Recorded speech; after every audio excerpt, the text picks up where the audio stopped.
देखिए, जो मैं टॉपिक पढ़ाने जा रही हूँ वो टॉपिक है सेक्स डिटर्मिनेशन। सेक्स डिटर्मिनेशन का मतलब होता है कि बच्चा जो है, जो पैदा होने वाला चाइल्ड है, उसका सेक्स क्या होगा, वो मेल होगा या फीमेल होगा। तो ये किस तरह से पता चलता है कि कैसे ये सेक्स डिटर्मिनेशन होता है, तो इसके लिए मैं समझा दूँगा आपको। देखिए, हमारे सेक्सुअल रिप्रोडक्शन में मेल और फीमेल्स, ठीक है, मेल और फीमेल दो यहाँ पे इंडिविजुअल्स होते हैं।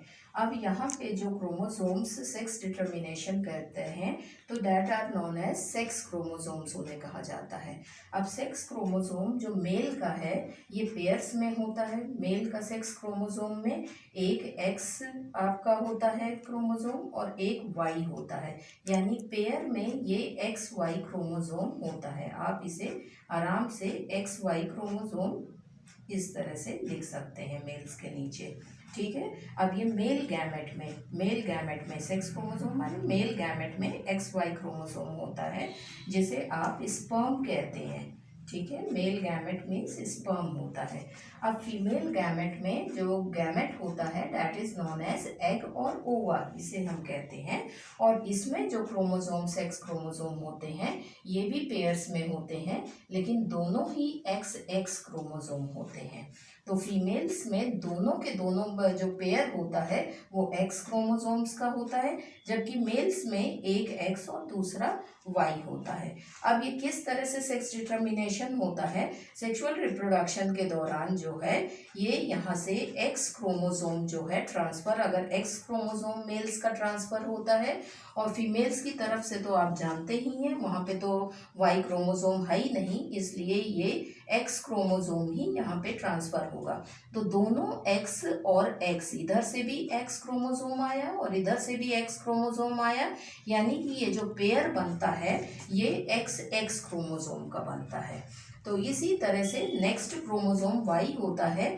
जब ये वाई यहाँ पे ट्रांसफर होता है एक्स की बजाय, और यहाँ पे फीमेल का एक्स क्रोमोसोम आता है, यहाँ से तो एक्स ही क्रोमोसोम आएगा, और यहाँ से अगर वाई क्रोमोसोम मेल से ट्रांसफर होता है तो फिर ये आपका बन जाता है पेयर एक्स वाई, ठीक है ना। तो ये आपका एक्स वाई क्रोमोसोम बन जाता है। अगर दोनों पेयर एक्स एक्स के हैं then the child will be baby girl, तो ये चाइल्ड जो है वो बेबी गर्ल होती है। और अगर ये एक्स और वाई क्रोमोसोम का क्रोमोसोम बनता है, पेयर बनता है, तो that means the baby is जो है ये बेबी बॉय पैदा होता है। तो इस तरह करके सेक्स डिटर्मिनेशन होता है। तो अगर आप अब समझ गए होंगे कि बहुत लोग जो रिस्पॉन्सिबल करते हैं कि औरतें रिस्पॉन्सिबल होती हैं बच्चे को पैदा करने के लिए, गर्ल चाइल्ड पैदा करना या बॉय चाइल्ड पैदा। तो यहाँ से आपको अभी क्लियर हो गया होगा कि फीमेल के पास तो एक्स एक्स ही हैं, वो रिस्पॉन्सिबल है ही नहीं, उसका तो हर बार जो है ट्रांसफॉर्मेशन एक्स क्रोमोसोम ही होगा। It is the mail who is responsible for the sex determination of the child. तो आप इस बात को समझें, और अगर आइंदा आपके यहाँ पे किसी भी प्रकार का ये चलता है कि वहाँ पे फीमेल को रिस्पॉन्सिबल ठहराया जाए, तो आप इस बारे में उन लोगों को अवेयर कर सकते हैं, समझा सकते हैं कि it is the mail who is responsible for the sex determination, either the child will be baby girl और अ बेबी बॉय।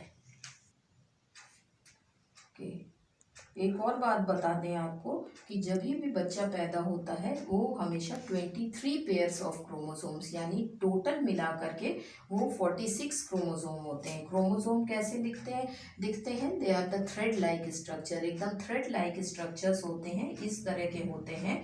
ये आपका सिंगल क्रोमोसोम है, इस तरह से ये हमेशा पेयर्स में होते हैं, इसलिए क्रोमोसोम्स इस प्रकार के।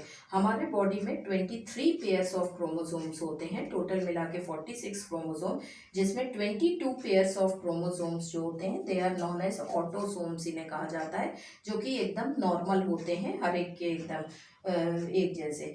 और वन पेयर जो आखिरी पेयर होता है 23rd पेयर क्रोमोसोम का होता है, उसे सेक्स क्रोमोसोम कहा जाता है। और यही वो पेयर होता है जो कि रिस्पॉन्सिबल होता है कि वो जो है सेक्स डिटर्मिनेशन यानी कि बॉय या गर्ल के लिए रिस्पॉन्सिबल होता है। तो ये आपका हर व्यक्ति में अलग अलग हो सकता है। कोई बॉय है तो उसका XY होगा, जो अगर गर्ल है तो वो XX होगा। बाकी सारे क्रोमोसोम्स मोस्टली एक जैसे ही होते हैं।